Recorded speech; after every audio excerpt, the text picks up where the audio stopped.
कि अज असीं मुलाकात करांगे नवचेतन होना नाल। नवचेतन खुद चार्टर्ड अकाउंटेंट ने, ਵਿੱਤੀ ਮਾਮਲਿਆਂ ਦੇ, ਆਰਥਿਕ ਮਾਮਲਿਆਂ ਦੇ ਮਾਹਰ ਨੇ, ਲੰਡਨ ਦੇ ਵਿੱਚ ਰਹਿੰਦੇ ਨੇ ਤੇ ਜਿਹੜੀ ਵਰਲਡ ਇਕਨੋਮੀ ਆ ਉਹਨੂੰ ਬਹੁਤ ਨੇੜਿਓਂ ਦੇਖਦੇ ਰਹਿੰਦੇ ਨੇ। ਫੇਸਬੁੱਕ ਤੇ ਤੁਸੀਂ ਉਹਨਾਂ ਦੀਆਂ ਪੋਸਟਾਂ ਵੀ ਇਸ ਸੰਬੰਧ ਦੇ ਵਿੱਚ ਦੇਖਦੇ ਰਹਿੰਦੇ ਹੋ, ਕਿਉਂਕਿ ਉਹ ਪੰਜਾਬ 'ਚ ਜੜ੍ਹਾਂ ਜੁੜੀਆਂ ਹੋਈਆਂ ਨੇ ਉਹਨਾਂ ਦੀਆਂ, ਤੇ ਪੰਜਾਬ ਦੇ ਉੱਤੇ ਤੇ ਭਾਰਤ ਦੀ ਇਕਨੋਮੀ ਦੇ ਉੱਤੇ ਵੀ ਉਹਨਾਂ ਦੀ ਖਾਸ ਜਿਹੜੀ ਆ ਉਹ ਨਜ਼ਰ ਰਹਿੰਦੀ ਆ। ਸੋ ਆਓ ਉਹਨਾਂ ਦੇ ਨਾਲ ਕਰਦੇ ਹਾਂ ਗੱਲਬਾਤ ਤੇ ਦੇਖਦੇ ਹਾਂ ਕਿ ਉਹਨਾਂ ਤੋਂ ਜਾਣਦੇ ਹਾਂ ਕਿ ਇਸ ਟਾਈਮ ਜਿਹੜੀ ਵਰਲਡ ਇਕਨੋਮੀ ਹੈਗੀ ਆ ਉਹ ਪੰਜਾਬੀਆਂ ਦੇ ਲਈ, ਭਾਰਤ ਦੇ ਲਈ ਤੇ ਆਪਣੇ ਆਪ ਦੇ ਰੂਪ ਵਿੱਚ ਸਮੁੱਚੇ ਜਿਹੜੇ ਅਰਥਚਾਰੇ ਦੇ ਲਈ ਕਿਸ ਤਰ੍ਹਾਂ ਦੇ ਹਾਲਾਤ ਵਿੱਚ ਹੈਗੀ ਆ।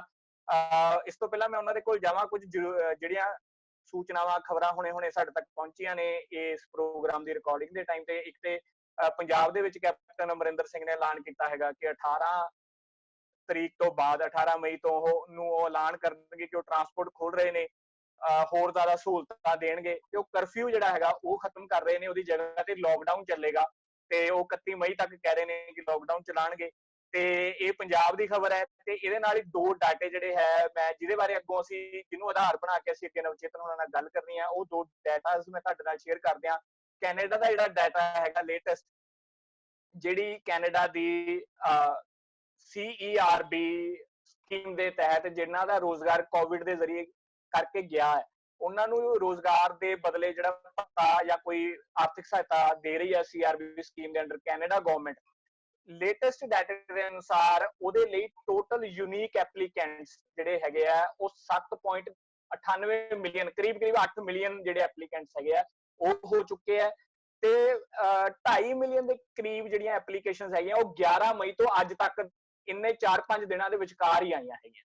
ਠੀਕ ਇਸੇ ਤਰ੍ਹਾਂ ਦਾ ਜਿਹੜਾ ਡਾਟਾ ਹੈਗਾ ਉਹ ਆਸਟ੍ਰੇਲੀਆ ਤੋਂ ਆ ਰਿਹਾ ਹੈਗਾ, ਉਹ ਜੌਬ ਕੀਪਰ ਵੇਜ ਸਬਸਿਡੀ ਦੇ ਰਹੇ ਹੈਗੇ ਆ ਤੇ ਉਹਦੇ ਲਈ ਵੀ 6 ਮਿਲੀਅਨ ਜਿਹੜੀਆਂ ਹੈਗੀਆਂ ਐਪਲੀਕੇਸ਼ਨਸ ਜਿਹੜੀਆਂ ਉਹ ਆਈਆਂ।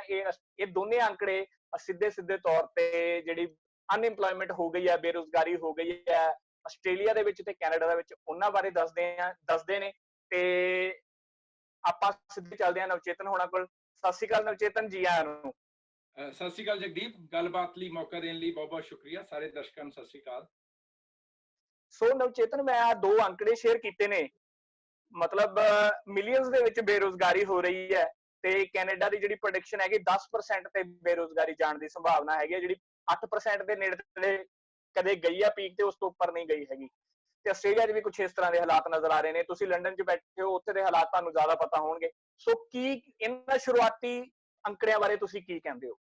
ਜਗਦੀਪ, ਅੰਕੜੇ ਜੇ ਆਪਾਂ ਇਹਨਾਂ ਨੂੰ ਦੇਖੀਏ ਤਾਂ ਇਹ ਵਾਕਈ ਹੌਲਨਾਕ ਨੇ ਔਰ ਬੇਹੱਦ ਗੰਭੀਰ ਨੇ, ਔਰ ਸਭ ਤੋਂ ਵੱਡੀ ਜਿਹੜੀ ਹਾਲੇ ਸ਼ੁਰੂਆਤੀ ਅੰਕੜੇ ਨੇ। ਮੈਂ ਜਦੋਂ ਧੰਨਵਾਦ ਅਪਡੇਟ ਕਰ ਲਈ, ਮੈਂ ਜਦੋਂ ਡੇਟਾ ਪਿਛਲੀ ਵਾਰ ਦੇਖਿਆ ਸੀ ਤਾਂ ਉਦੋਂ ਕੋਈ 7.5 ਮਿਲੀਅਨ ਰਫਲੀ ਕੋਈ 75 ਲੱਖ ਐਪਲੀਕੇਸ਼ਨ ਆਈ ਸੀ, ਜਿਹਦੇ ਚੋਂ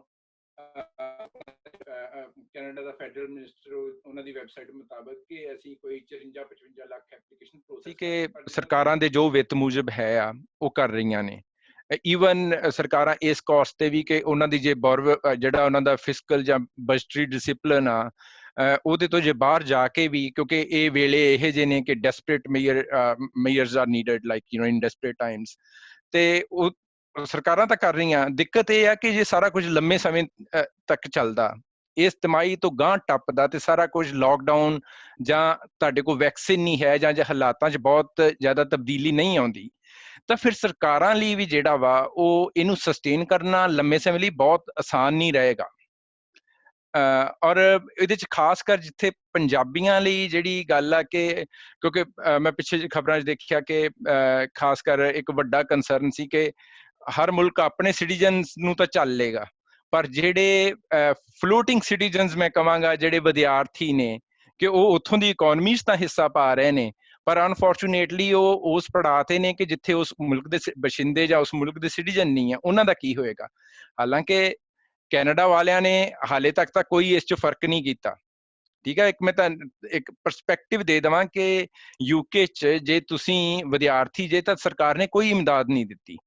ਯੂਨੀਵਰਸਿਟੀਆਂ ਨੇ ਆਪਣੇ ਪੱਧਰ ਤੇ ਕੁਝ ਮਦਦ ਦਿੱਤੀ ਹੈ, ਜਿੱਥੇ ਉਹਨਾਂ ਨੂੰ ਲੌਜਿੰਗ ਐਂਡ ਬੋਰਡਿੰਗ ਜਿਹੜੀਆਂ ਉਹਨਾਂ ਦੀਆਂ ਫੀਸਸ ਸੀ ਉਹ ਮਾਫ ਕਰਤੀਆਂ, ਪਰ ਉਹ ਸ਼ਾਇਦ ਸਫੀਸ਼ੀਐਂਟ ਨਹੀਂ ਆ। ਪਰ ਕੈਨੇਡਾ ਇਸ ਗੱਲੋਂ ਵਧੀਆ ਰਿਹਾ ਕਿ ਉਹਨਾਂ ਨੇ ਤਾਂ ਜਿਹੜੀ ਉਹਨਾਂ ਦੀ 2000 ਜਾਂ ਲਾਈਕ ਬੇਸਿਕਲੀ ਕਿ ਜੇ ਤੁਸੀਂ ਪੇਰੋਲ ਤੇ ਜੇ ਤਾਂ ਉਹ ਸਰਕਾਰ ਤੁਹਾਨੂੰ ਮਦਦ ਦੇਗੀ। ਪਰ ਵੱਡਾ ਸਵਾਲ ਇਹ ਆ ਕਿ ਇਹ ਸਰਕਾਰਾਂ ਕਿੰਨੇ ਵਕਤ ਤੱਕ ਸਪੋਰਟ ਕਰ ਸਕਦੀਆਂ। ਮੈਂ ਛੋਟੀ ਜਿਹੀ ਗੱਲ ਇੱਕ ਹੋਰ ਕਹਿਣੀ ਚਾਹਾਂਗਾ ਕਿ ਸਾਡੇ ਇੱਥੇ ਲਗਭਗ ਇਹੋ ਜਿਹੀ ਸਕੀਮ ਆਈ ਜਿਹਦੇ 'ਚ ਇੰਪਲੋਈਜ਼ ਨੂੰ ਉਹਨਾਂ ਨੇ ਫਰਲੋ ਤੇ ਕਿ ਸਰਕਾਰ ਨੇ ਕਿਹਾ ਕਿ ਜਿਹੜੇ ਵੀ ਕੰਮ ਕਰਨ ਵਾਲੇ ਆ ਜਿਹੜੇ ਪੇਰੋਲਸ ਤੇ ਆ, ਜੇ ਉਹਨਾਂ ਨੂੰ ਘਰੇ ਬੈਠਣਾ ਪੈਂਦਾ ਤਾਂ ਸਰਕਾਰ 80% ਉਹਨਾਂ ਦੀ ਜਿਹੜੀ ਤਨਖਾਹ ਵਾ ਉਹ ਦੇਵੇਗੀ। ਸਰਕਾਰ ਨੇ 3 ਮਹੀਨੇ ਲਈ ਅਨਾਉਂਸ ਕੀਤੀ, ਔਰ ਕਿਉਂਕਿ ਇਹਨੂੰ ਸਸਟੇਨ ਕਰਨਾ ਇੰਨਾ ਮੁਸ਼ਕਲ, ਇਹਨੂੰ ਜਾਰੀ ਰੱਖਣਾ ਇੰਨਾ ਔਖਾ ਵਾ ਸਰਕਾਰ ਲਈ ਕਿ ਹੁਣ ਉਹ ਰਾਹ ਲੱਭ ਰਹੇ ਨੇ। ਹਾਲਾਂਕਿ ਅਜੇ ਤਾਂ ਸਕੀਮ ਚੱਲ ਰਹੀ ਆ, ਪਰ ਦਿੱਕਤ ਇਹ ਆਏਗੀ ਕਿ ਜੇ ਅਗਲੀ ਤਿਮਾਹੀ 'ਚ, ਇਸ ਤਿਮਾਹੀ ਤੋਂ ਅੱਗੇ ਜੁਲਾਈ ਤੱਕ ਇਹ ਸਾਰਾ ਕੁਝ ਇਸ ਤਰ੍ਹਾਂ ਜਾਰੀ ਰਹਿੰਦਾ ਤਾਂ ਫਿਰ ਬਹੁਤ ਵੱਡੀਆਂ ਮੁਸ਼ਕਲਾਂ ਆਉਣਗੀਆਂ। ਜੀ, ਸੋ ਇਹ ਜਿਹੜੀ ਬੇਸਿਕ ਜਿਹੜੀ ਹੈਗੀ ਸਮੱਸਿਆ ਹੈਗੀ, ਕਿਉਂਕਿ ਜਿਹੜੀ ਇਕਨੋਮੀ ਆ ਉਹ ਸਟੈਗਨੈਂਟ ਆ, ਇੱਕ ਜਗ੍ਹਾ ਤੇ ਰੁਕੀ ਹੋਈ ਆ, ਸਥਿਰ ਆ। ਉਹਦੇ 'ਚ ਜਿਹੜਾ ਸਰਕਾਰ ਦਾ ਰੈਵਨਿਊ ਆ ਉਹ ਨਹੀਂ ਆ ਰਿਹਾ, ਲੇਕਿਨ ਉਹਦਾ ਖਰਚ ਜਿਹੜਾ ਹੈਗਾ ਲਗਭਗ ਓਨਾ ਜਾਂ ਉਸ ਤੋਂ ਥੋੜਾ ਵੱਧ ਹੀ ਹੋ ਰਿਹਾ ਹੈਗਾ। ਸੋ ਇਹ ਆਪਣੇ ਆਪ 'ਚ ਸਰਕਾਰ ਦੇ ਉੱਤੇ ਦਬਾਅ ਪੈ ਜਾਂਦਾ ਤੇ ਸਰਕਾਰ ਰਾਹ ਲੱਭਦੀ ਹੈ। ਸੋ ਜੇ ਗੱਲ ਕਰੀਏ ਕਿ ਜਿਹੜੀ ਵਿਸ਼ਵ ਆਰਥਿਕਤਾ ਆ, ਖਾਸ ਕਰ ਉਹ ਮੁਲਕ ਜਿੱਥੇ ਪੰਜਾਬੀ ਰਹਿ ਰਹੇ ਆ, ਜਿੱਥੇ ਪੰਜਾਬੀਆਂ ਦਾ ਜਾਣ ਦਾ ਰੁਝਾਨ ਹੈਗਾ, ਅਸੀਂ ਪਿੱਛੇ ਵੀ ਰਿਪੋਰਟਾਂ ਪੜ੍ਹਦੇ ਰਹੇ ਕਿ ਕਿੰਨੇ ਲੱਖ ਪੰਜਾਬੀ ਜਿਹੜੇ ਹੈਗੇ ਆ ਪਿਛਲੇ ਸਾਲਾਂ ਦੇ ਵਿੱਚ ਵੱਖ-ਵੱਖ ਮੁਲਕਾਂ 'ਚ ਗਏ ਆ। ਮੇਰੇ ਖਿਆਲ 'ਚ ਕੈਨੇਡਾ ਉਹਨਾਂ 'ਚ ਨੰਬਰ 1 ਤੇ ਆ ਪਿਛਲੇ ਸਾਲਾਂ 'ਚ ਜਾਣ ਤੇ ਉਹਨਾਂ ਤੇ ਇਸ ਸਾਰੇ ਸਿਸਟਮ ਦਾ ਕੀ ਅਸਰ ਜਿਹੜਾ ਹੈਗਾ ਉਹ ਪੈਣ ਵਾਲਾ? ਜਗਦੀਪ, ਇਸ ਚੀਜ਼ ਨੂੰ ਇਦਾਂ ਦੇਖਣਾ ਪਏਗਾ ਕਿ ਸਭ ਤੋਂ ਪਹਿਲਾਂ ਤਾਂ ਕਿ ਵਿਸ਼ਵ ਆਰਥਿਕਤਾ ਤੇ ਕੀ ਅਸਰ ਆ, ਔਰ ਪੰਜਾਬੀ ਕਿਉਂਕਿ ਇੱਕ ਬੜੀ ਇੰਟੀਗ੍ਰੇਟਿਡ ਕਮਿਊਨਿਟੀ ਆ, ਇਹ ਬਹੁਤ ਵੱਡਾ ਪਲੱਸ ਪੁਆਇੰਟ ਆ ਪੰਜਾਬੀ ਕਮਿਊਨਿਟੀ ਦਾ ਕਿ ਉਹ ਇੰਟੀਗ੍ਰੇਟਿਡ ਨੇ। ਲਾਈਕ ਪੰਜਾਬੀ ਸਿਰਫ ਤੁਹਾਨੂੰ ਇੱਕ ਖਾਸ ਕਿਸਮ ਦੀ ਜੌਬ ਕਰਦਿਆਂ ਨਹੀਂ ਮਿਲ ਜਾਣਗੇ, ਉਹ ਇੱਕ ਟਰਾਲਾ ਚਲਾਉਣ ਤੋਂ ਲੈ ਕੇ ਉਸ ਮੁਲਕ ਦੇ ਡਾਕਟਰ, ਇੰਜੀਨੀਅਰ, ਹਰ ਪੇਸ਼ੇ 'ਚ ਤੁਹਾਨੂੰ ਮਿਲਣਗੇ। ਸੋ ਪੰਜਾਬੀਆਂ ਤੇ ਵੀ ਉਹੀ ਅਸਰ ਪਏਗਾ ਜੋ ਬਾਕੀਆਂ ਤੇ ਪਏਗਾ। ਦੇਖਣ ਵਾਲੀ ਗੱਲ ਇਹ ਆ ਕਿ ਬਾਕੀਆਂ ਤੇ ਕੀ ਅਸਰ ਪਏਗਾ। ਮੈਂ ਛੋਟੀ ਜਿਹੀ ਗੱਲ ਅੰਕੜਿਆਂ ਤੋਂ ਸ਼ੁਰੂ ਕਰੂੰਗਾ ਕਿ 2 ਗੱਲਾਂ ਬੜੀਆਂ ਵਾਜੇ ਰੂਪ 'ਚ ਸਾਹਮਣੇ ਆ ਰਹੀਆਂ। ਉਹਨਾਂ 'ਚੋਂ ਪਹਿਲੀ ਤਾਂ ਇਹ ਕਿ ਜਿੰਨੇ ਵੀ ਆਰਥਿਕ ਮਾਹਿਰ ਜਿਹੜੇ ਜਦੋਂ ਤੋਂ ਇਹ COVID-19 ਦਾ ਸਿਲਸਿਲਾ ਸ਼ੁਰੂ ਹੋਇਆ, ਉਹ 2-3 ਚੀਜ਼ਾਂ ਵੱਲ ਬਾਰੇ ਬੜੇ ਨਾ ਸਪਸ਼ਟ ਤੌਰ ਤੇ ਕਹਿ ਰਹੇ ਸਨ ਕਿ ਇੱਕ ਤਾਂ ਇਹ ਕਿ ਜਿਹੜੀ ਵਿਸ਼ਵ ਆਰਥਿਕਤਾ ਵਾ ਉਹ ਕੋਈ 3% ਦੇ ਲਾਗੇ ਬਨੇ ਸਿਕੜੇਗੀ।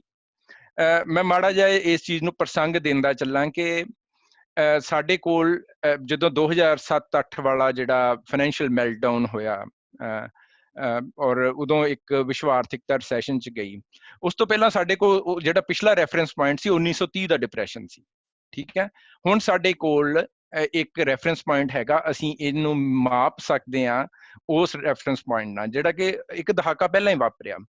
ਔਰ ਉਹਦੇ 'ਚ ਜਿਹੜੀ ਜਿੱਥੇ ਤੁਹਾਨੂੰ ਇਹ ਜਿਹੜੇ ਅੰਕੜੇ ਆ ਰਹੇ ਨੇ ਇਹ ਕਿਤੇ ਵੱਧ ਡਰਾਉਣੇ ਲੱਗਣਗੇ, ਉਹ ਇਸ ਕਰਕੇ ਕਿ 2007-8 ਦੇ ਮੈਲਟਡਾਊਨ 'ਚ ਜਿਹੜੀ ਵਿਸ਼ਵ ਆਰਥਿਕਤਾ ਉਹ ਸਿਰਫ 0.7% ਦੀ ਸੁੰਗੜੀ ਸੀ, ਜਿਹਨੂੰ ਤੁਸੀਂ GDP ਦੀ ਕੰਟਰੈਕਸ਼ਨ, ਵਰਲਡ ਵਾਈਡ GDP ਦੀ ਕੰਟਰੈਕਸ਼ਨ ਕਹਿੰਦੇ ਹੋ। ਔਰ ਹੁਣ ਤੱਕ ਦੇ ਜਿਹੜੇ ਅੰਕੜੇ ਆ ਰਹੇ ਆ ਉਹ ਇਹ ਨੇ ਕਿ 3% ਦੀ ਜਿਹੜਾ ਉਹ ਵੀ 3% ਦਾ ਜਿਹੜੀ ਕੰਟਰੈਕਸ਼ਨ ਆ ਉਹ ਵੀ ਮੋਡਸਟ ਲੱਗ ਰਹੀ ਆ। ਠੀਕ ਹੈ, ਜੇ ਤੁਸੀਂ ਕੁਛ, ਕਿਉਂਕਿ ਤਿਮਾਹੀ ਦੇ ਅੰਕੜੇ ਥੋੜੇ ਲੈਗਡ ਇਫੈਕਟ ਨਾਲ ਆਉਂਦੇ ਨੇ। UK ਨੇ ਪਿਛਲੀ ਤਿਮਾਹੀ ਪਹਿਲੇ ਕੁਆਟਰ ਜਿਹੜੀ ਆਪਾਂ ਕਹਿੰਦੇ ਕਿ ਜਨਵਰੀ ਤੋਂ ਮਾਰਚ ਤੱਕ ਦੇ ਅੰਕੜੇ ਦਿੱਤੇ, ਉਹਦੇ 'ਚ 2% ਦੀ ਜਿਹੜੀ ਇਕਨੋਮੀ ਦੀ ਕੰਟਰੈਕਸ਼ਨ ਹੋਈ ਆ। ਹੁਣ ਇਹਦੇ 'ਚ ਇੱਕ ਗੱਲ ਦੇਖਣ ਵਾਲੀ ਆ ਕਿ ਇਹਦੇ 'ਚ ਸਾਰਾ ਜਿਹੜੀ ਆ ਕੰਟਰੈਕਸ਼ਨ, ਕਿਉਂਕਿ ਇਹਨਾਂ ਮੁਲਕਾਂ 'ਚ ਅਸਲ ਜਿਹੜੀ ਇਹ ਜਿਹੜਾ ਰੌਲਾ COVID-19 ਵਾਲਾ ਇਹ ਮਾਰਚ ਦੇ ਸ਼ੁਰੂਆਤ 'ਚ ਆਇਆ। ਘੱਟੋ ਘੱਟ UK ਬਾਰੇ ਤਾਂ ਇਹ ਸੱਚ ਆ ਕਿ ਮਾਰਚ ਤੱਕ ਇਕਨੋਮੀ ਨਾਰਮਲ ਆਪਰੇਟ ਕਰ ਰਹੀ ਸੀ। ਸੋ 30 ਦਿਨਾਂ 'ਚ ਜਿਹੜਾ ਇਹਦਾ ਫਰਕ ਆ ਉਹ ਬਹੁਤ ਵੱਡਾ ਵਾ ਇਕਨੋਮੀ ਤੇ। ਕੈਨੇਡਾ ਦੇ ਅੰਕੜੇ ਮੈਂ ਦੇਖ ਰਿਹਾ ਸਾਂ ਕਿ ਕੈਨੇਡਾ 'ਚ ਉਹ 2.8% ਦੀ ਗਿਰਾਵਟ ਦੱਸ ਰਹੇ, ਹਾਲਾਂਕਿ ਉਹ ਅੰਸ਼ਕ ਜਿਹੇ ਅੰਕੜੇ ਨੇ, ਉਹ ਕੋਈ ਮਤਲਬ ਕੁਝ ਐਸਟੀਮੇਟ ਨੇ, ਕੁਝ ਉਹਨਾਂ ਦੀਆਂ ਜੋ ਐਕਚੁਅਲ ਫਿਗਰਸ ਨੇ। ਔਰ ਉਹਦੇ 'ਚ ਮਾਰਚ 'ਚ ਹੀ ਉਹਨਾਂ ਨੇ 9% ਦੀ ਕੰਟਰੈਕਸ਼ਨ ਦੇਖੀ ਆ। ਸੋ ਇਹ ਜੋ ਕੁਝ ਸਾਨੂੰ ਦੇਖਣ ਨੂੰ ਮਿਲ ਰਿਹਾ, ਇਹ ਅੰਕੜੇ ਕਿਤੇ ਵੱਧ ਭਿਆਨਕ ਨੇ। ਔਰ ਨੈਚੁਰਲੀ ਜਿਹੜੇ ਪੰਜਾਬੀ ਬੈਠੇ ਨੇ ਕਿਤੇ ਵੀ, ਨਾ ਸਿਰਫ ਪੰਜਾਬ 'ਚ ਜਿਹੜੇ ਪੰਜਾਬੀ ਬੈਠੇ ਨੇ, ਮੇਰੀ ਜਿਹੜੇ ਦੋਸਤਾਂ ਸੱਜਣਾਂ ਨਾਲ ਗੱਲ ਹੁੰਦੀ ਜਿਹੜੇ ਸਰਕਾਰੀ ਨੌਕਰੀਆਂ, ਹੁਣ ਆਪਾਂ ਇੱਕ ਸਾਈਕੋਲੋਜੀਕਲੀ ਤੌਰ ਤੇ ਅਸੀਂ ਮਾਨਸਿਕ ਤੌਰ ਤੇ ਅਸੀਂ ਸੋਚਦੇ ਹਾਂ ਕਿ ਯਾਰ ਸਰਕਾਰੀ ਨੌਕਰੀ 'ਚ ਤਾਂ ਬੰਦੇ ਦਾ ਵਾਲ ਨਹੀਂ ਵਿੰਗਾ ਹੋ ਸਕਦਾ, ਕਿ ਉੱਥੇ ਵੀ ਮਹਿਕਮਿਆਂ 'ਚ 30% ਦਾ ਕੱਟ ਲੈਣਾ ਪੈ ਰਿਹਾ। ਇੱਕ ਛੋਟੀ ਜਿਹੀ ਹੋਰ ਗੱਲ ਮੈਂ ਕਰਦਾ ਚੱਲਾਂ ਕਿ ਜਦੋਂ ਇਹ ਸਾਰਾ ਕੁਝ ਸ਼ੁਰੂ ਹੋਇਆ ਉਸ ਤੋਂ ਪਹਿਲਾਂ ਜਿਹੜੀ ਵਿਸ਼ਵ ਬੈਂਕ ਦੀ ਜਿਹੜੀ ਰਿਪੋਰਟ ਸੀ ਉਹ ਇਹ ਕਹਿੰਦੀ ਸੀ ਕਿ ਕਿਉਂਕਿ ਹਰ ਸਾਲ ਦੇ ਸ਼ੁਰੂ 'ਚ ਉਹ ਇੱਕ ਪ੍ਰੋਜੈਕਸ਼ਨ ਦਿੰਦੇ ਨੇ ਕਿ ਇਸ ਸਾਲ 'ਚ ਅਰਥਚਾਰਾ ਕਿੱਧਰ ਨੂੰ ਜਾਏਗਾ। ਉਹਦੇ 'ਚ ਉਹਨਾਂ ਨੇ ਇਹ ਸੀ ਕਿ 160 ਮੁਲਕਾਂ 'ਚ ਜਿਹੜੀ ਆ ਪ੍ਰਤੀ ਜੀ ਆਮਦਨ ਆ ਉਹ ਵਧੇਗੀ ਪਿਛਲੇ ਸਾਲ ਨਾਲੋਂ। ਸੋ ਜਿਹੜਾ ਆਪਣੇ ਆਪ 'ਚ ਇੱਕ ਬੜਾ ਵਧੀਆ ਸੂਚਕ ਆ ਕਿ ਵਿਸ਼ਵ ਇੱਕ ਭਾਵੇਂ ਧੀਮੀ ਗਤੀ ਨਾਲ ਖੁਸ਼ਹਾਲੀ ਵੱਲ ਜਾਏਗਾ।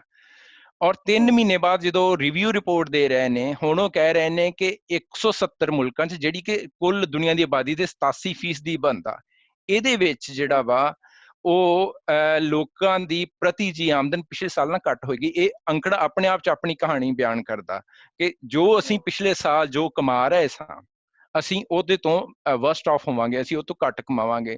ਤੇ ਇਹ ਤੋਂ ਅਸੀਂ ਅੰਦਾਜ਼ਾ ਲਾ ਸਕਦੇ ਹਾਂ ਕਿ ਆਮ ਬੰਦੇ ਤੇ ਕੀ, ਔਰ ਇਹ ਇੱਕ ਔਸਤ ਆ ਉਹਨਾਂ ਲੋਕਾਂ ਬਾਰੇ ਅਨੁਮਾਨ ਲਗਾਓ ਕਿ ਜਿਹੜੇ ਆਰਥਿਕ ਪੌੜੀ ਦੇ ਹੇਠਲੇ ਡੰਡੇ ਤੇ ਬੈਠੇ ਨੇ, ਸਭ ਤੋਂ ਹੇਠਲੇ ਡੰਡੇ, ਬਿਲਕੁਲ, ਜਿਹੜੇ ਸਿਰਫ ਰੋਟੀ ਖਾਣ ਲਈ ਕਮਾ ਰਹੇ ਸੀ ਤੇ ਫਿਰ ਉਹਨਾਂ ਦਾ ਕੀ ਬਣੇਗਾ? ਉਹ ਸਵੇਰੇ ਕਮਾਉਂਦੇ ਸੀ, ਸ਼ਾਮ ਨੂੰ ਖਾਂਦੇ ਸੀ। ਜੀ ਬਿਲਕੁਲ ਬਿਲਕੁਲ। ਔਰ ਇਹ ਜਗਦੀਪ ਇਸ ਕਰਕੇ ਅਹਿਮ ਹੋ ਜਾਂਦਾ ਕਿ ਜਦੋਂ ਇਕਨੋਮਿਕਸ 'ਚ ਆਪਾਂ ਜਿਹਨੂੰ ਕਹਿੰਦੇ ਕਿ ਮਾਰਜਨਲ ਪ੍ਰੋਪੈਂਸਿਟੀ ਟੂ ਸੇਵ, ਉਹ ਬੰਦਾ ਜਿਹਦੇ ਕੋਲ ਜੋ ਤੁਸੀਂ ਕਮਾ ਰਹੇ ਜੇ ਉਹਦੇ ਚੋਂ ਬੱਚਤ ਕਰਨ ਦੀ ਜਿਹਦੇ 'ਚ ਸਮਰੱਥਾ ਨਹੀਂ ਹੈਗੀ, ਉਹ ਸ਼ਾਇਦ 100 ਕਮਾਉਂਦਾ, ਉਹਦੇ ਚੋਂ 95 ਖਰਚ ਦਿੰਦਾ ਉਸ ਦਿਨ ਹੀ ਆਪਣੀ ਰੋਜ਼ੀ ਰੋਟੀ ਤੇ, ਠੀਕ ਹੈ। ਔਰ ਉਹ ਲੋਕ ਆਰਥਿਕਤਾ ਦੀ ਇਸ ਕਰਕੇ ਬਹੁਤ ਵੱਡੀ ਧੁਰੀ ਨੇ ਕਿ ਉਹ ਲੋਕ ਨੇ ਜਿਹੜੇ ਡਿਮਾਂਡ ਸਪਲਾਈ ਦਾ ਜਿਹੜਾ ਚੱਕਰ ਆ ਇਹਨੂੰ ਚਾਲੂ ਰੱਖਦੇ ਨੇ ਕਿ ਉਹਨਾਂ ਨੇ ਜੋ ਕਮਾਇਆ ਉਹ ਖਰਚਤਾ, ਠੀਕ ਹੈ। ਅਖੀਰਕਾਰ ਜੋ ਉਹਨਾਂ ਦਾ ਖਰਚਾ ਉਹ ਕਿਸੇ ਨਾ ਕਿਸੇ ਦੀ ਆਮਦਨ ਆ। ਸੋ ਉਹ ਇੱਕ ਇਕਨੋਮਿਕ ਵੀਲ ਜਿਹੜਾ ਚੱਲਦਾ ਉਹਦਾ ਬਹੁਤ ਅਹਿਮ ਧੁਰਾ ਨੇ।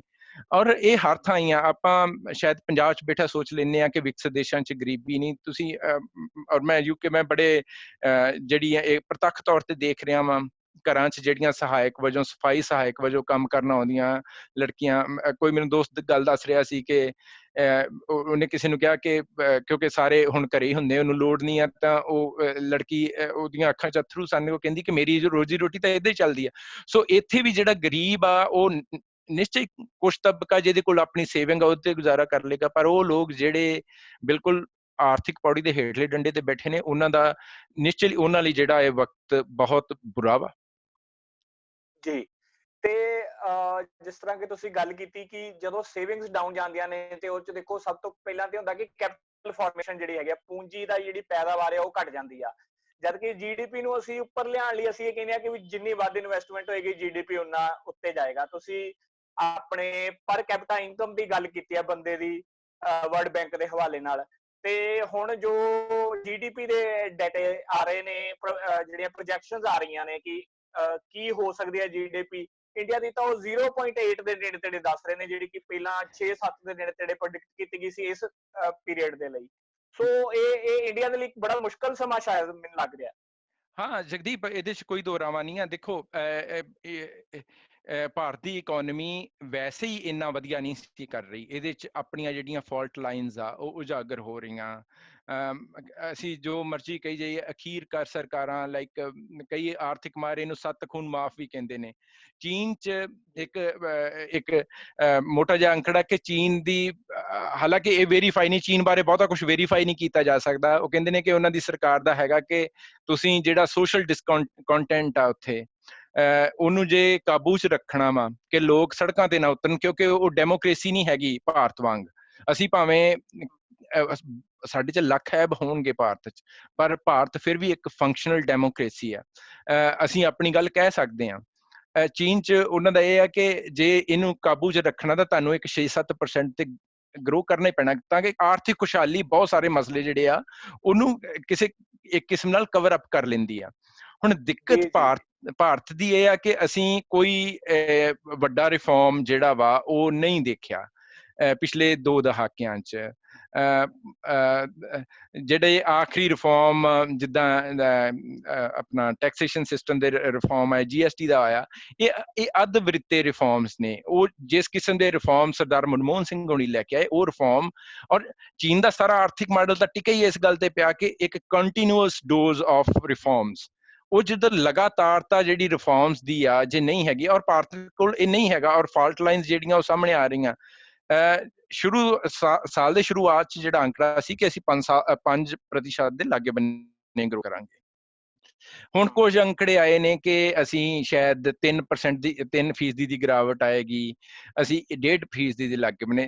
ਗੀਤਾ ਗੋਪੀਨਾਥ ਦੀ ਮੈਂ ਇੰਟਰਵਿਊ ਸੁਣ ਰਿਹਾ ਸਾਂ, ਜਿਹੜੀ ਕਿ ਵਿਸ਼ਵ ਬੈਂਕ ਦੇ ਚੀਫ ਇਕੋਨੋਮਿਸਟ ਨੇ, ਔਰ ਬੜਾ ਰਿਪਿਊਟਡ ਨਾਮ ਆ ਉਹ ਆਰਥਿਕ ਮਾਮਲਿਆਂ ਦੇ ਦੁਨੀਆ 'ਚ। ਉਹ ਕਹਿ ਰਹੀ ਸੀ ਕਿ ਉਹ ਕਹਿ ਰਹੇ ਸਨ ਕਿ ਜਿਹੜੇ ਅਸੀਂ 1.5% ਦੀ ਫਿਗਰ, ਜਾਂ ਜਿਹੜੀ ਪੋਜ਼ਿਟਿਵ ਗਰੋਥ ਦੀ ਜਿਹੜੀ ਫਿਗਰ ਆ, ਉਹ ਆਪਣੇ ਆਪ 'ਚ ਉਹ ਬਹੁਤ ਵੱਡਾ ਚਮਤਕਾਰ ਹੋਏਗਾ ਕਿ ਜੇ ਭਾਰਤ 0% ਤੋਂ ਉੱਪਰ ਜੇ 0.2% ਦੇ ਵੀ ਗਰੋ ਕਰਦਾ ਤਾਂ ਉਹ ਆਪਣੇ ਆਪ ਚਮਤਕਾਰ ਹੋਏਗਾ। ਇੱਕ ਇਹਦੇ 'ਚ ਇਹ ਅੰਕੜਾ ਵੀ ਸਾਨੂੰ ਨਜ਼ਰ 'ਚ ਰੱਖਣਾ ਚਾਹੀਦਾ ਕਿ ਜਿਹੜਾ ਚੀਨ ਕੋਲ, ਮੇਰੇ ਕੋਲ ਇੱਥੇ ਜਿਹੜਾ ਚੀਨ ਬਾਰੇ ਅੰਕੜਾ ਹੈ, ਉਹ ਇਹ ਆ ਕਿ ਇਹਦੇ 'ਚ 6.8% ਦੀ ਕਮੀ ਆ ਪਹਿਲੀ ਤਿਮਾਹੀ ਦੇ, ਜਿਹੜਾ ਪਹਿਲੀ ਤਿਮਾਹੀ ਆ ਉਹਦੇ 'ਚ।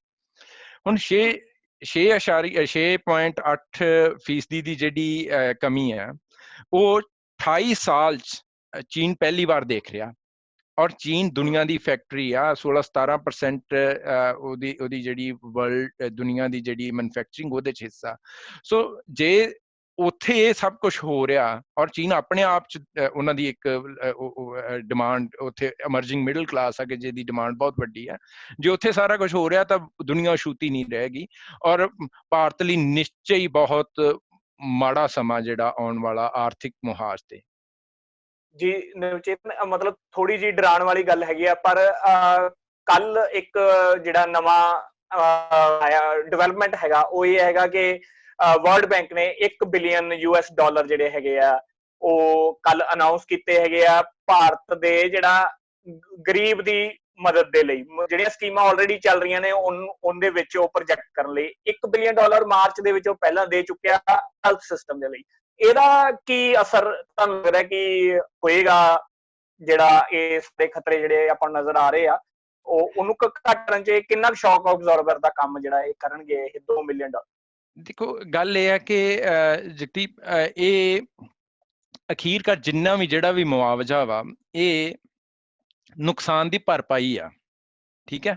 ਇਹ ਆਪਣੇ ਆਪ 'ਚ ਜੇ ਇਹਨੂੰ ਕਹੋ ਕਿ ਨੁਕਸਾਨ, ਅਸਲ ਜਿਹੜੀ ਚੀਜ਼ ਆ ਉਹ ਤਾਂ ਇਹੀ ਆ ਕਿ ਆਰਥਿਕਤਾ ਜਿਹੜੀ ਆ ਉਹਨੂੰ ਪਟਰੀ ਤੇ ਲੈ ਕੇ ਆਉਣਾ ਵਾ, ਠੀਕ ਹੈ। ਇਹ ਅਹਿਮ ਇਸ ਕਰਕੇ ਆ ਕਿ ਜਿੱਦਾਂ ਆਪਾਂ ਅੱਗੇ ਗੱਲ ਕੀਤੀ ਕਿ ਜਿਹੜਾ ਪੌੜੀ ਦੇ ਅਖੀਰਲੇ, ਆਰਥਿਕ ਪੌੜੀ ਦੇ ਅਖੀਰਲੇ ਡੰਡੇ ਤੇ ਬੈਠਾ ਬੰਦਾ ਜਿਹੜਾ ਕਿ ਰੋਟੀ ਤੋਂ ਵੀ ਆਤਰ ਆ, ਸਭ ਤੋਂ ਵੱਡੀ ਗੱਲ ਤੇ ਇਹ ਹੈ ਨਾ ਕਿ ਸਰਕਾਰਾਂ ਇਸੇ ਕੰਮ ਲਈ ਹੁੰਦੀਆਂ ਕਿ ਘੱਟੋ ਘੱਟ ਜਿਹੜੇ ਗਰੀਬ ਕੋਈ ਭੁੱਖਾ ਨਾ ਮਰੇ, ਠੀਕ ਹੈ। ਬਾਕੀ ਸਭ ਗੱਲਾਂ ਬਾਅਦ 'ਚ ਆਉਂਦੀਆਂ ਨੇ, ਤੇ ਇਹ ਨਿਸ਼ਚੈ ਹੀ ਇਹ ਮਦਦਗਾਰ ਤਾਂ ਹੋਣਗੇ, ਪਰ ਔਰ ਮੈਨੂੰ ਲੱਗਦਾ ਕਿ ਸਰਕਾਰ ਆਲਰੇਡੀ ਵੀ ਕੁਝ ਸਕੀਮਸ ਹਨ ਜਿਹੜੀਆਂ ਕਿ ਡਾਇਰੈਕਟ ਬੈਨੀਫਿਟ ਟ੍ਰਾਂਸਫਰ ਆ।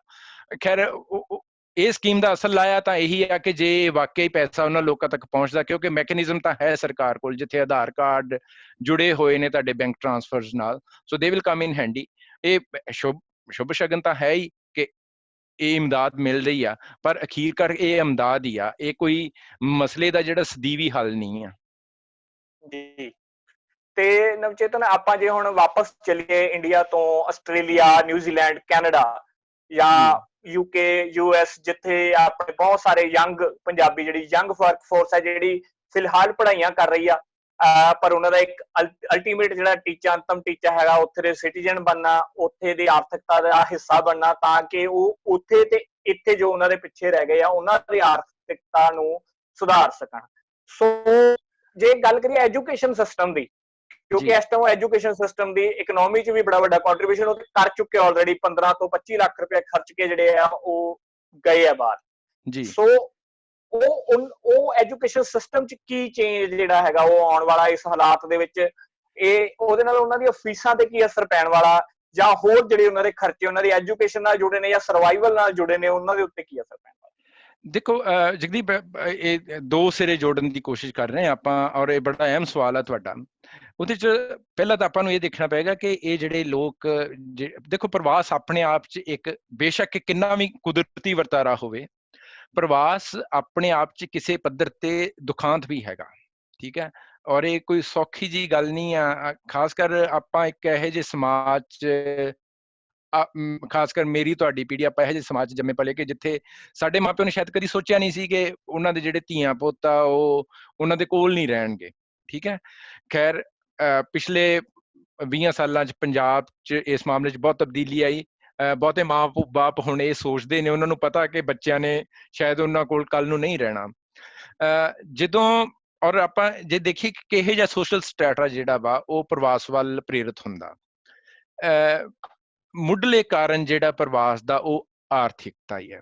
ਸੋ ਜਿਹੜਾ ਬੰਦਾ, ਕਿਉਂਕਿ ਵੈਲ ਟੂ ਡੂ ਹੋਣਾ, ਚੰਗੀ ਰੋਟੀ ਖਾਣਾ ਆਪਣੇ ਆਪ 'ਚ ਇੱਕ ਬੜਾ ਕੀ ਇਹਨੂੰ ਆਪਾਂ ਕਹਾਂਗੇ ਕਿ ਇੱਕ ਰਿਲੇਸ਼ਨਲ ਜਿਹਾ ਕਨਸੈਪਟ ਆ, ਕਿ ਇਹ ਡਿਪੈਂਡ ਕਰਦਾ ਕਿ ਤੁਸੀਂ ਚੰਗੀ ਰੋਜੀ ਰੋਟੀ ਦੀ ਡੈਫੀਨੇਸ਼ਨ ਕੀ ਮਿਲਦੇ ਜੇ, ਠੀਕ ਹੈ। ਔਰ ਜੇ ਕਿਸੇ ਨੂੰ ਲੱਗਦਾ ਕਿ ਮੈਂ ਇੱਥੇ ਸੁਖਾਲਾ ਨਹੀਂ ਆ, ਮੈਂ ਆਪਣੀ ਜ਼ਿੰਦਗੀ ਸੁਖਾਲੀ ਕਰ ਸਕਦਾ ਵਾਂ ਬਾਹਰ ਜਾ ਕੇ, ਉਹਦੀ ਇੱਕ ਕਾਸਟ। ਜਿਹੜੀ ਵੱਡੀ ਗੱਲ ਇਹ ਆ ਕਿ ਜਿਹੜੇ ਵੀ ਘਰਾਂ ਦੇ ਬੱਚੇ ਬਾਹਰ ਜਾ ਰਹੇ ਆ, ਉਹ ਨਿਸ਼ਚੈ ਹੀ ਕਿ ਹੋ ਸਕਦਾ ਕਿ ਉਹ ਰੋਟੀ ਪਾਣੀ ਤਾਂ ਚੰਗਾ ਖਾਂਦੇ ਹੋਣ, ਪਰ ਇਹ ਨਹੀਂ ਆ ਕਿ ਉਹ ਕੋਈ ਬਹੁਤ ਉਹਨਾਂ ਕੋਲ ਸਰਪਲਸ ਸੇਵਿੰਗਸ ਹੋਣ, ਠੀਕ ਹੈ।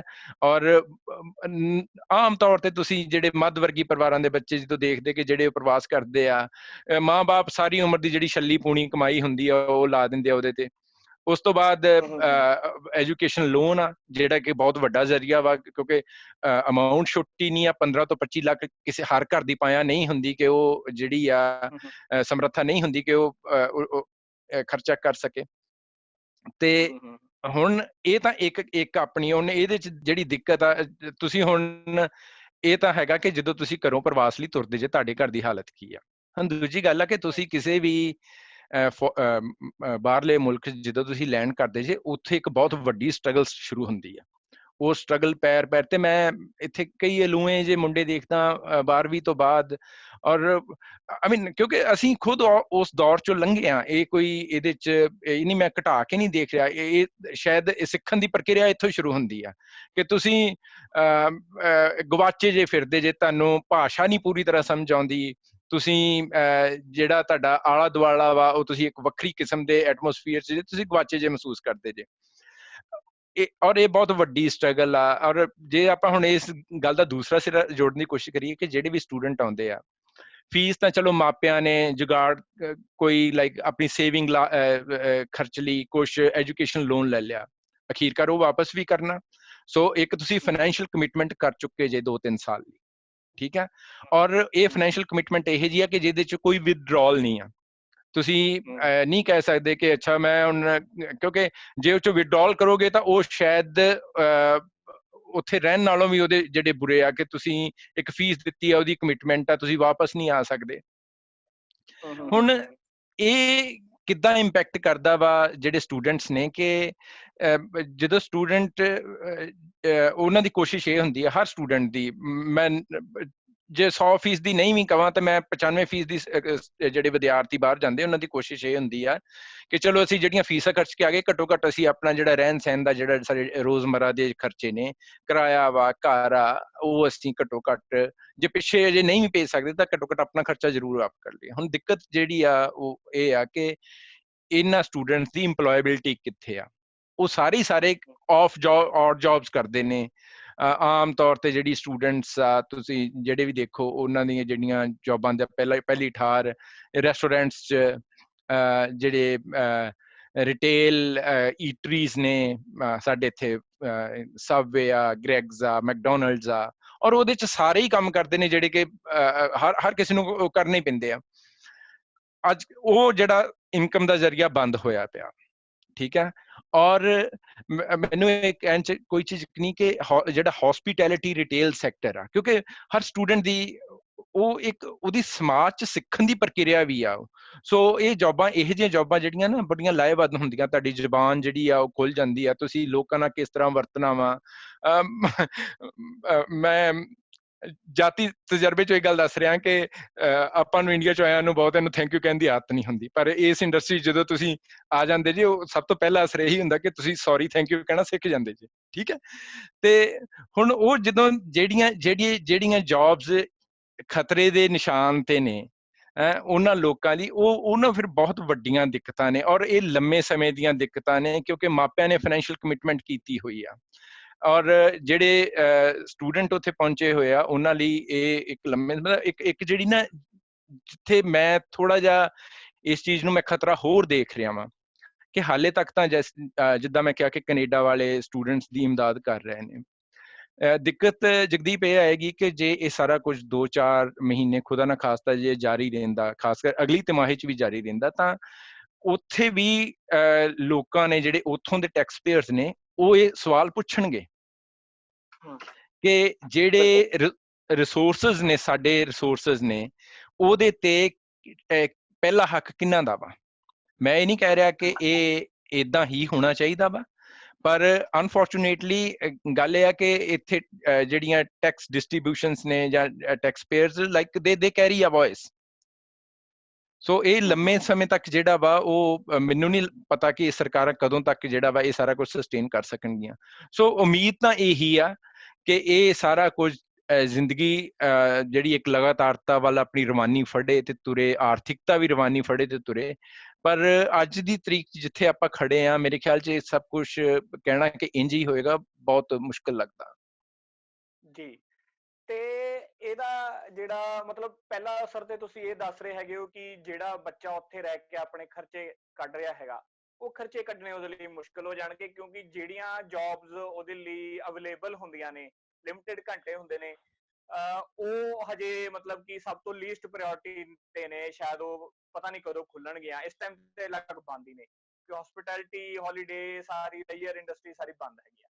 ਦੂਸਰਾ ਤੁਸੀਂ ਇਹ ਕਹਿ ਰਹੇ ਹੋ ਕਿ ਉਹਦਾ ਜਿਹੜਾ ਪ੍ਰੈਸ਼ਰ ਹੈਗਾ ਉਹ ਪਿੱਛੇ ਫੈਮਲੀਜ਼ ਦੇ ਉੱਤੇ ਪਏਗਾ, ਤੇ ਫਿਰ ਇਸ ਤੋਂ ਅੱਗੇ ਜੇ ਇਸ ਕੜੀ ਨੂੰ ਜੋੜੀਏ ਤਾਂ ਮਤਲਬ ਪੰਜਾਬ 'ਚ ਇਸ ਟਾਈਮ ਵੀ ਲੱਖਾਂ ਸਟੂਡੈਂਟਸ ਜਿਹੜੇ ਨੇ ਉਹ ਈ ਲਰਨਿੰਗ ਦੇ ਜ਼ਰੀਏ ਆਈਲੈਟਸ ਦੀ ਤਿਆਰੀ ਲਗਾਤਾਰ ਕਰ ਰਹੇ ਨੇ। ਉਹ ਲੋਕਡਾਊਨ ਦੇ ਵਿੱਚ ਨਹੀਂ ਰੁਕੀ ਹੈਗੀ, ਤੇ ਉਹ ਉਮੀਦ ਕਰ ਰਹੇ ਨੇ ਵੀ ਲੋਕਡਾਊਨ ਖੁੱਲੇ, ਫਲਾਈਟਸ ਚੱਲਣ, ਤੇ ਉਹ ਆਪਣਾ ਜਿਹੜਾ ਜਹਾਜ਼ ਚੜਨ ਦੀ ਤਿਆਰੀ ਕਰਨ, ਆਪਣਾ ਉਹਨਾਂ ਦਾ ਵੀਜ਼ਾ ਲੱਗੇ ਤੇ ਉਹ ਜਾਣ।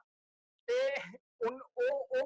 ਉਹਦਾ ਅਸਰ ਤੁਹਾਨੂੰ ਕੀ ਲੱਗ ਰਿਹਾ ਅੱਗੇ, ਉਹ ਉਹਨਾਂ ਦੇ ਲਈ ਰਸਤੇ ਖੁੱਲ ਸਕਦੇ ਨੇ, ਜਾਂ ਉਹਨਾਂ ਲਈ ਹੁਣ ਕੀ ਹਜੇ ਫॉर ਦੀ ਟਾਈਮਿੰਗ ਸਥਿਤੀ ਹੈਗੀ? ਜਗਦੀਪ, ਇਸ ਚੀਜ਼ ਨੂੰ ਨਾ ਮੈਂ ਇਸ ਤਰ੍ਹਾਂ ਦੇਖਦਾ ਕਿ ਜਿਹੜਾ ਫੋਰਨ ਐਜੂਕੇਸ਼ਨ ਸਿਸਟਮ ਆ, ਖਾਸ ਕਰ ਜਿਹੜਾ ਰੂਟ ਬਹੁਤੇ ਪੰਜਾਬੀ ਲੈਂਦੇ ਨੇ ਕਿ ਤੁਸੀਂ ਸਟੂਡੈਂਟ ਐਜ਼ ਅ ਸਟੂਡੈਂਟ ਤੁਸੀਂ ਜਾਓ ਔਰ ਤੁਸੀਂ ਫਿਰ you graduate as a migrant into the workforce and eventually become a citizen there, right? ਅਸੀਂ ਪੰਜਾਬੀ, ਔਰ ਇਹ ਚੰਗੀ ਗੱਲ ਹੀ ਆ, ਅਸੀਂ ਪੰਜਾਬੀ ਬੜੇ ਸਪਸ਼ਟ ਆ ਇਸ ਮਾਮਲੇ 'ਚ। 5-7 ਸਾਲ ਪਹਿਲਾਂ ਯੂਕੇ, 7-8 ਸਾਲ ਪਹਿਲਾਂ ਯੂਕੇ ਬੜੀ ਹੌਟ ਡੈਸਟੀਨੇਸ਼ਨ ਹੁੰਦੀ ਸੀ ਸਟੂਡੈਂਟਸ ਲਈ, ਕਿਉਂਕਿ ਇਹ ਤੁਹਾਨੂੰ ਪੋਸਟ ਵਰਕ ਵੀਜ਼ਾ ਦਿੰਦੇ ਸੀ। ਇਹਨਾਂ ਨੇ ਬੰਦ ਕਰਤਾ, ਇੱਥੇ ਤੁਹਾਨੂੰ ਪੰਜਾਬੀ ਨੌਜਵਾਨ ਦਿਖਣੇ ਹੀ ਬੰਦ ਹੋ ਗਏ। ਠੀਕ ਹੈ, ਤੇ ਇਹ ਜਿਹੜਾ ਇਹ ਰੂਟ ਆ, ਇਹ ਬੜਾ ਵਾਜਿਬ ਰੂਟ ਆ, ਔਰ ਔਰ ਖਾਸ ਕਰਕੇ ਕਿਉਂਕਿ ਜਿਹੜੀ students as student they bring a lot to economy. ਉਹਨਾਂ ਦੀ ਜਿਹੜੀ ਖਾਸ ਕਰ ਜਿਹੜੀਆਂ ਦੋ ਵੱਡੀਆਂ ਜਿਹੜੀਆਂ ਬਹੁਤ ਹੌਟ ਡੈਸਟੀਨੇਸ਼ਨਸ ਨੇ, ਆਸਟ੍ਰੇਲੀਆ ਤੇ ਕੈਨੇਡਾ, ਜਿਹੜੇ ਵੀ ਫੋਰਨ ਸਟੂਡੈਂਟਸ ਆਉਂਦੇ ਆ, ਬਹੁਤ ਵੱਡੀ ਕੰਟਰੀਬਿਊਸ਼ਨ ਹੈ ਉਹਨਾਂ ਦੀ ਉੱਥੋਂ ਦੀ ਆਰਥਿਕਤਾ ਲਈ। ਸ਼ਾਇਦ ਬਹੁਤੇ ਲੋਕ ਇਸ ਚੀਜ਼ ਨੂੰ ਨਾ ਅੱਖੋਂ ਪਰੋਖੇ ਕਰ ਜਾਂਦੇ। ਅਸੀਂ ਮਾਈਗ੍ਰੇਸ਼ਨ ਨੂੰ ਇੱਕ ਤਰਫਾ ਦੇਖਦੇ ਹਾਂ। ਮਾਈਗ੍ਰੇਸ਼ਨ 2 ਵੇ ਆ। ਇੱਕ ਮੈਂ ਤੁਹਾਨੂੰ ਨਿੱਕਾ ਜਿਹਾ ਅੰਕੜਾ ਦੇਵਾਂ ਕਿ ਪਿਛਲੇ ਸਾਲ ਦੀ ਜਿਹੜੀ ਆਸਟ੍ਰੇਲੀਆ ਦੀ full time equivalent workforce, full time equivalent ਆਂਦੇ ਕਿ ਇੱਕ ਜੌਬ ਤੇ ਇੱਕ ਬੰਦਾ ਜਿਹੜਾ ਦੇ ਬਰਾਬਰ ਜਿਹੜਾ ਕੰਮ ਕਰ ਰਿਹਾ, ਉਹਦੇ 'ਚ ਆਸਟ੍ਰੇਲੀਆ ਦੀ ਵਰਕਫੋਰਸ 'ਚ 1.3% ਦੀ ਜਿਹੜੀ ਕੰਟਰੀਬਿਊਸ਼ਨ ਸੀ ਉਹ ਫੋਰਨ ਸਟੂਡੈਂਟਸ ਦੀ ਸੀ ਜੌਬ ਵੱਲੋਂ, ਕਿ ਜਿਹੜੇ ਲੋਕ ਕੰਮ ਕਰ ਰਹੇ ਸਨ। ਕੈਨੇਡਾ 'ਚ ਇਹ ਅੰਕੜਾ ਜਿਹੜਾ ਵਾ ਉਹ ਪਿਛਲੇ 2-3 ਸਾਲ ਪੁਰਾਣਾ ਵਾ, ਪਰ ਉਹਦੇ 'ਚ ਇਹ ਸੀ ਕਿ 2.25 ਲੱਖ ਤੋਂ 2 ਲੱਖ ਦੇ ਕਰੀਬ ਸਟੂਡੈਂਟ ਜਿਹੜਾ ਵਾ ਉਹ ਜੌਬ ਕਰ ਰਿਹਾ। ਸੋ ਔਰ ਉਸ ਤੋਂ ਬਿਨਾਂ ਜਿਹੜੀ ਪਿਛਲੇ ਸਾਲ ਕੋਈ 20% ਇਜ਼ਾਫਾ ਹੋਇਆ ਆਸਟ੍ਰੇਲੀਆ 'ਚ ਜਿਹੜੇ foreign student by way of ਉਹਨਾਂ ਦੀ ਫੀਸਾਂ, ਔਰ ਉਹ ਇੱਕ ਬਹੁਤ ਵੱਡੀ ਇੰਡਸਟਰੀ ਆ, ਕੋਈ ਉਹਨਾਂ ਦਾ ਕੋਈ 35 ਬਿਲੀਅਨ ਦੇ ਲਾਗੇ ਬੰਨੇ ਦਾ ਅੰਕੜਾ ਵਾ ਜਿਹੜਾ ਉਹਨਾਂ ਨੇ ਕਮਾਇਆ ਫੋਰਨ ਫੰਡਸ, ਫੋਰਨ ਐਕਸਚੇਂਜ 'ਚ ਸਟੂਡੈਂਟਸ ਕੋਲੋਂ। ਕੈਨੇਡਾ 'ਚ ਇਹੀ ਅੰਕੜਾ ਜਿਹੜਾ ਵਾ ਉਹ ਉੱਥੋਂ ਦੇ ਕੋਈ 1%, ਜਦੋਂ ਉਹਨਾਂ ਦੇ ਇੰਸਟੀਚਿਊਟ ਜਦੋਂ ਕਿ ਇਕਨੋਮਿਕ ਇੰਪੈਕਟ ਕੀ ਆ ਸਟੂਡੈਂਟ ਮਾਈਗ੍ਰੇਸ਼ਨ ਦਾ, ਉਹਨਾਂ ਦਾ 1% ਦੇ ਲਾਗੇ ਬੰਨੇ, ਔਰ ਇਹ ਉਹਨਾਂ ਦੇ ਆਟੋ ਸੈਕਟਰ ਦੀਆਂ ਐਕਸਪੋਰਟਸ ਤੋਂ ਵੀ ਵੱਡਾ ਸੀ ਜਿਹੜਾ ਅੰਕੜਾ ਸੀ। ਸੋ ਸਟੂਡੈਂਟਸ ਉਹਨਾਂ ਦੀ ਇੱਕ ਬੜੀ ਵੱਡੀ ਕੰਟਰੀਬਿਊਸ਼ਨ ਇਹਨਾਂ ਇਕੋਨਮੀਜ਼ 'ਚ। ਔਰ ਜੇ ਨਾ ਤੁਸੀਂ ਇਸ ਚੀਜ਼ ਨੂੰ ਜਗਦੀਪ ਇਸ ਤਰ੍ਹਾਂ ਵੀ ਦੇਖਿਆ ਜਾ ਸਕਦਾ ਕਿ ਇਹ ਜਿਹੜੇ ਮੁਲਕ, ਜਿਹੜਾ ਇਹ ਰੂਟ ਆ, ਇਹ ਇਹਨਾਂ ਸਰਕਾਰਾਂ ਲਈ, ਮੁਲਕਾਂ ਲਈ ਇੱਕ ਵੱਡੀ ਵਿਨ ਸਿਚੁਏਸ਼ਨ ਆ। ਉਹ ਇਸ ਤਰ੍ਹਾਂ ਕਿ ਤੁਸੀਂ ਚੂਜ਼ ਕਰ ਰਹੇ ਜੇ ਕਿ ਤੁਹਾਡੇ ਮੁਲਕ ਦੇ ਜਿਹੜੇ ਸ਼ਹਿਰੀ ਬਣ ਉਹ ਪੜ੍ਹੇ ਲਿਖੇ ਹੋਣ, ਠੀਕ ਹੈ। ਸੋ ਇੱਕ ਤੁਸੀਂ ਗ੍ਰੈਜੂਏਟ ਇਨ ਦਾ ਸੈਂਸ ਕਿ ਤੁਸੀਂ ਸਟੂਡੈਂਟ ਆਉਂਦੇ ਜੇ, ਉਸ ਦਿਨ ਤੋਂ ਤੁਹਾਡੀ ਉਸ ਸੁਸਾਇਟੀ 'ਚ ਰਹਿਣ ਸਹਿਣ, ਉਹਦੇ ਨਾਲ ਕਿਸ ਤਰ੍ਹਾਂ ਤੁਸੀਂ ਵਰਤਣਾ ਵਾ, ਉਹ ਸਿੱਖਣਾ ਸ਼ੁਰੂ ਹੋ ਜਾਂਦਾ। ਤੁਸੀਂ ਇਵੈਂਚੁਅਲੀ ਜੌਬ ਮਾਰਕੀਟ 'ਚ ਆਉਂਦੇ ਜੇ ਤੇ ਤੁਸੀਂ ਆਪਣਾ ਰਾਹ ਆਪੇ ਤਲਾਸ਼ ਕਰ ਲੈਂਦੇ ਜੇ। ਸੋ ਮੇਰੀ ਜਿਹੜੀ ਨਜ਼ਰ ਆ ਕਿ ਇਹ ਬੜੀ ਸਟਰੋਂਗਲੀ ਨੀਡ ਬੇਸਡ ਜਿਹੜੀ ਇਕੋਨਮੀ ਹੈਗੀ ਆ, ਐਜ਼ ਅ ਫੋਰਨ ਸਟੂਡੈਂਟ ਔਰ ਐਜ਼ ਅ ਮਾਈਗ੍ਰੈਂਟ, ਉਹਨੂੰ ਜਦੋਂ ਮਾਈਗ੍ਰੈਂਟ 'ਚ ਤਬਦੀਲ ਹੁੰਦਾ। ਔਰ ਜਿੱਦਾਂ ਕੈਨੇਡਾ ਨੂੰ ਉਹਨਾਂ ਦਾ ਇਸ ਸਾਲ ਦਾ ਜਿਹੜਾ ਅੰਕੜਾ ਕਿ ਉਹਨਾਂ ਨੂੰ ਅਗਲੇ 3 ਸਾਲ 'ਚ ਲੋਕ ਚਾਹੀਦੇ ਹੋਣਗੇ, ਮੈਨੂੰ ਨਹੀਂ ਲੱਗਦਾ ਕਿ ਉਹਦੇ ਤੇ ਕੋਈ ਫਰਕ ਪਏਗਾ। ਸਗੋਂ ਇੱਥੋਂ ਦੀਆਂ ਤਾਂ ਜਿਹੜੇ ਵੀ ਮੁਲਕਾਂ ਨੇ ਯੂਨੀਵਰਸਿਟੀ ਇੰਡਸਟਰੀ, ਜਿਹੜੀ ਐਜੂਕੇਸ਼ਨ ਇੰਡਸਟਰੀ ਆ, ਉਹਨੂੰ ਇਹ ਫਿਕਰ ਪਿਆ ਹੋਇਆ ਕਿ ਇਹ ਜੋ ਕੁਝ ਹੋ ਰਿਹਾ ਕਿ ਇਹਦਾ ਭਵਿੱਖ 'ਚ ਜਿਹੜੇ ਸਟੂਡੈਂਟ ਪੜ੍ਹਨ ਆਉਣਗੇ ਉਹਨਾਂ ਤੇ ਕੀ ਅਸਰ ਪਏਗਾ। ਸੋ ਇਹੋ ਜਿਹਾ ਕੁਛ ਨਹੀਂ ਮੈਨੂੰ ਦਿਖ ਰਿਹਾ ਕਿ ਸਰਕਾਰਾਂ ਰੋਕ ਲਾਉਣਗੀਆਂ। ਹਾਂ, ਜਿਹੜੇ ਬਿਜ਼ਨਸ ਮਾਡਲ, ਦੇਖੋ ਇਹ ਵੀ ਇੱਕ ਕਿਸਮ ਦਾ ਬਿਜ਼ਨਸ ਮਾਡਲ ਜਿਹੜਾ ਐਜੂਕੇਸ਼ਨ ਆ, ਕਿ ਯੂਨੀਵਰਸਿਟੀਜ਼ ਉੱਥੇ ਫੀਸਾਂ, ਮੋਟੀਆਂ ਫੀਸਾਂ ਲੈਂਦੀਆਂ ਵਾ ਸਟੂਡੈਂਟਸ ਕੋਲੋਂ। ਹੁਣ ਇੰਟਰਨੈਸ਼ਨਲ ਟਰੈਵਲ ਇੱਕ ਇਹੋ ਜਿਹਾ ਐਕਸ ਫੈਕਟਰ ਹੈਗਾ ਕਿ ਜਿਹਦੇ ਬਾਰੇ ਅੱਜ ਦੀ ਤਰੀਕ 'ਚ ਬਹੁਤ ਤੁਸੀਂ ਬੜੀ ਸ਼ਾਦੀ ਨਾਲ ਕੁਛ ਨਹੀਂ ਜੇ ਕਹਿ ਸਕਦੇ।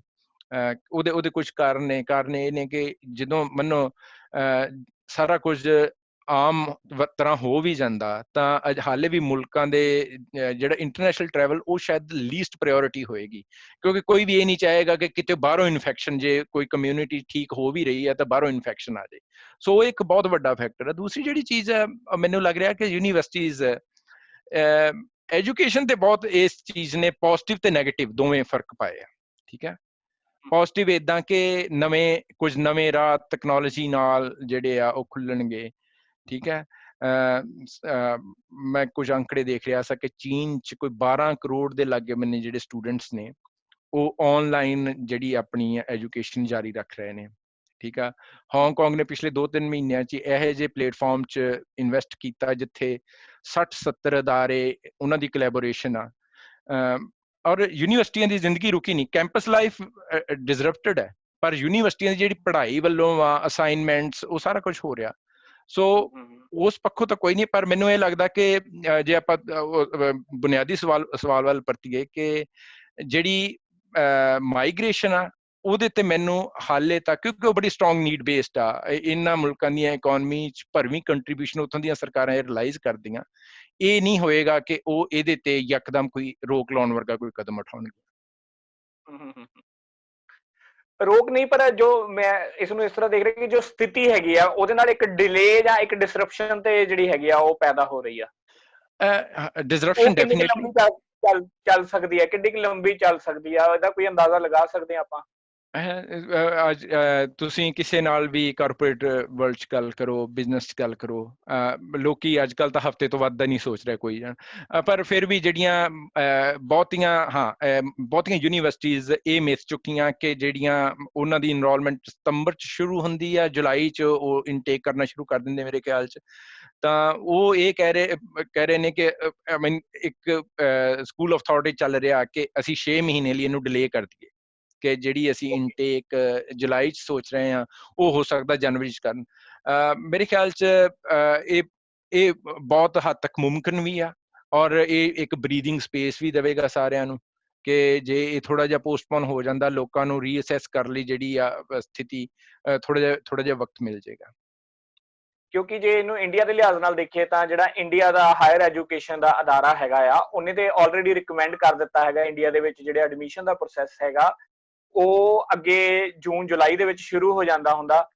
ਜਿਹੜੇ ਨਵੇਂ ਸੈਸ਼ਨਸ ਨੇ ਉਹ ਮੋਸਟਲੀ ਜੁਲਾਈ ਦੇ ਲਾਸਟ ਵੀਕ ਦੇ ਵਿੱਚ ਜਾਂ ਅਗਸਤ ਦੇ ਵਿੱਚ ਫਸਟ ਵੀਕ 'ਚ ਸ਼ੁਰੂ ਹੁੰਦੇ ਨੇ, ਉਹ ਐਤਕੀ ਸਤੰਬਰ ਦੇ ਵਿੱਚ ਸ਼ੁਰੂ ਕਰਨ ਦੇ ਲਈ ਉਹਨਾਂ ਨੇ ਕਿਹਾ। ਲਗਭਗ ਇੱਕ ਡੇਢ ਤੋਂ 2 ਮਹੀਨੇ ਤੱਕ ਦਾ ਹੀ ਜਿਹੜਾ ਫਰਕ ਜਿਹੜਾ ਪਿਆ ਹੈਗਾ। ਉਸ ਲਿਹਾਜ਼ ਨਾਲ ਮੈਂ ਜਾਣਨਾ ਚਾਹ ਰਿਹਾ ਸੀ ਕਿ ਯੂਨੀਵਰਸਿਟੀਆਂ ਨੇ ਜਾਂ ਯੂਨੀਵਰਸਿਟੀਆਂ ਦੀ ਜਿਹੜੀ ਕੋਈ ਅਥਾਰਟੀ ਹੈਗੀ ਆ ਉਹਨੇ ਕੋਈ ਸ਼ਡਿਊਲ ਜਿਹੜਾ ਹੈਗਾ ਉਹ ਅਨਾਉਂਸ ਕੀਤਾ ਹੈਗਾ ਐਡਮਿਸ਼ਨ ਦਾ?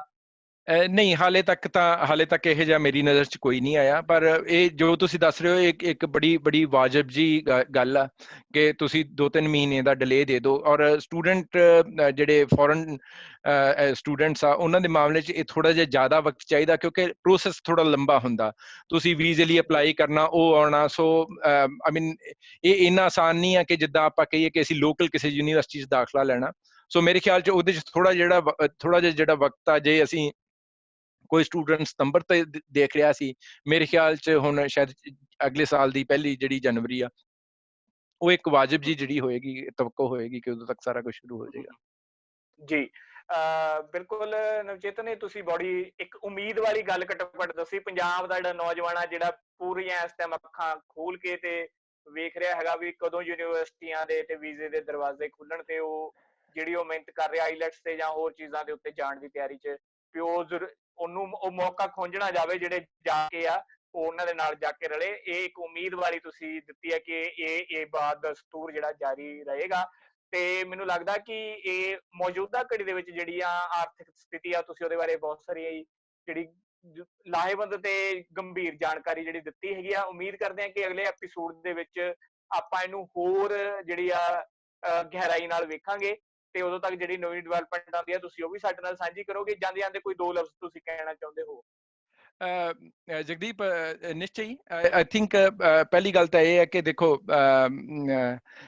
ਅਪਰਚੂਨਿਟੀਜ਼ ਜਿਹੜੀਆਂ ਨਾ, ਇੱਕ ਆਮ ਮੁਹਾਵਰਾ ਜਿਹੜਾ ਆਰਥਿਕ ਫਰੰਟ 'ਚ ਅਕਸਰ ਵਰਤਿਆ ਜਾਂਦਾ ਉਹ ਹੈ ਕਿ ਨੈਵਰ ਲੈਟ ਅ ਕ੍ਰਾਈਸਿਸ ਗੋ ਵੇਸਟ।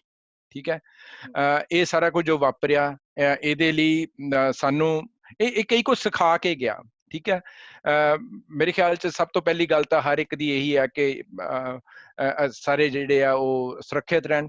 ਉਹ ਪਹਿਲੀ ਗੱਲ ਆ। ਉਸ ਤੋਂ ਬਾਅਦ ਇਸ ਚੀਜ਼ ਨੇ ਸਾਨੂੰ ਕਿਤੇ ਨਾ ਕਿਤੇ ਇਹ ਸੋਚਣ ਲਈ ਪ੍ਰੇਰਿਤ ਕੀਤਾ ਕਿ ਸਾਡਾ ਕੁਦਰਤ ਨਾਲ ਕੀ ਨਾਤਾ ਵਾ। ਠੀਕ ਹੈ, ਸਾਡਾ ਜਿਹੜੀਆਂ ਔਰ ਇਹ ਵਕਤ ਅਸੀਂ ਸ਼ਾਇਦ ਕਦੀ ਪਰਿਵਾਰ ਨਾਲ ਇੰਨਾ ਵਕਤ ਜਿਹੜਾ ਸੀ ਉਹ ਨਹੀਂ ਸੀ ਬਿਤਾਇਆ। ਠੀਕ ਹੈ, ਬਹੁਤ ਸਾਰੀਆਂ ਚੀਜ਼ਾਂ ਅਸੀਂ ਸਿਟ ਬੈਕ ਰਿਲੈਕਸ ਕਰਕੇ ਅਸੀਂ ਉਹਨਾਂ ਨੂੰ ਪੁਨਰ ਵਿਚਾਰ ਦਾ ਸਾਡੇ ਲਈ ਜਿਹੜਾ ਮੌਕਾ ਵਾ।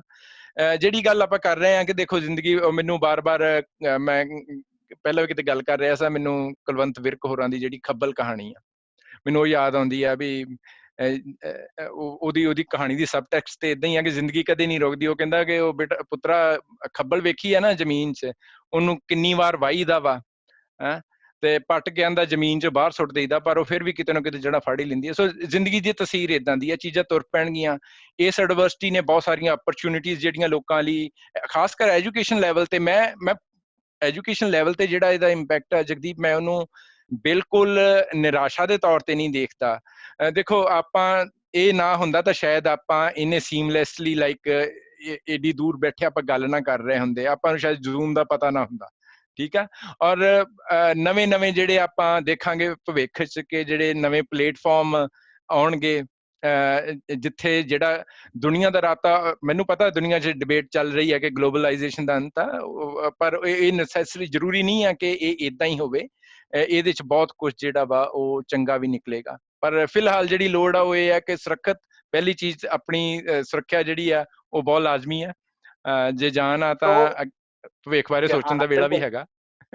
ਬਿਲਕੁਲ ਜਾਨ ਆ ਤੇ ਜਹਾਨ ਆ। ਤੇ ਜਿਸ ਤਰ੍ਹਾਂ ਤੁਸੀਂ ਜਾਂਦੇ ਜਿਹੜੀ ਤੁਹਾਡੀ ਆਪਣੀ ਬੇਸਿਕ ਤਾਸੀਰ ਹੈ ਤੇ ਵੀਰ ਚੇਤਨ ਦੇ ਬੇਟੇ ਨਵਚੇਤਨ ਦੀ, ਕਿ ਸਾਹਿਤ ਦੇ ਨਾਲ ਜਿਹੜਾ ਅੰਤ ਕੀਤਾ ਹੈਗਾ ਤੁਸੀਂ ਖੱਬਲ ਦਾ ਜ਼ਿਕਰ ਕਰਕੇ, ਜਿਹੜਾ ਕਿ ਹਾਰਡ ਫੈਕਟਸ ਦੀ ਗੱਲ ਕਰਦੇ ਕਰਦੇ ਅਸੀਂ ਪੂਰੀ ਚਰਚਾ 'ਚ ਤੁਹਾਡੇ ਉਹ ਜਿਹੜੇ ਸੌਫਟ ਜਿਹੜੀ ਤੁਹਾਡੀ ਪਰਸਨੈਲਿਟੀ ਦਾ ਹਿੱਸਾ ਹੈਗਾ ਉਹਦੇ ਬਾਰੇ ਨਹੀਂ ਉੱਧਰ ਜਾ ਸਕੇ। ਮੈਨੂੰ ਉਮੀਦ ਆ ਕਿ ਅਗਲੇ ਐਪੀਸੋਡ 'ਚ ਆਪਾਂ ਤੁਹਾਡੀ ਉਸ ਪਰਸਨੈਲਿਟੀ ਨੂੰ ਵੀ ਥੋੜਾ ਐਕਸਪਲੋਰ ਕਰਾਂਗੇ। ਤੇ ਪਾਸ਼ ਦੀਆਂ ਉਹਨਾਂ ਸਤਰਾਂ ਨਾਲ ਕਿ ਮੈਂ ਤੁਹਾਡੇ ਕੀਤੇ ਕਿਰਾਏ ਤੇ ਫਿਰ ਉਗਾਵਾਂਗਾ, ਮੈਂ ਘਾਹ ਹਾਂ ਕੱਵਲ ਦੇ ਨਾਲ ਜੋੜਦੇ ਹੋਏ ਮੈਂ ਇਸ ਐਪੀਸੋਡ ਨੂੰ ਇੱਥੇ ਹੀ ਖਤਮ ਕਰਦਾ ਹਾਂ। ਤੁਸੀਂ ਬਹੁਤ ਕੀਮਤੀ ਸਮਾਂ ਦਿੱਤਾ, ਮੁੱਲਵਾਨ ਵਿਚਾਰ ਸਾਂਝੇ ਕੀਤੇ, ਉਹਦੇ ਲਈ ਤੁਹਾਡਾ ਬਹੁਤ ਬਹੁਤ ਧੰਨਵਾਦ। ਸਤਿ ਸ੍ਰੀ ਅਕਾਲ। ਮਿਹਰਬਾਨੀ ਜਗਦੀਪ, ਸਾਰੇ ਦੋਸਤਾਂ ਦਾ ਬਹੁਤ ਬਹੁਤ ਧੰਨਵਾਦ।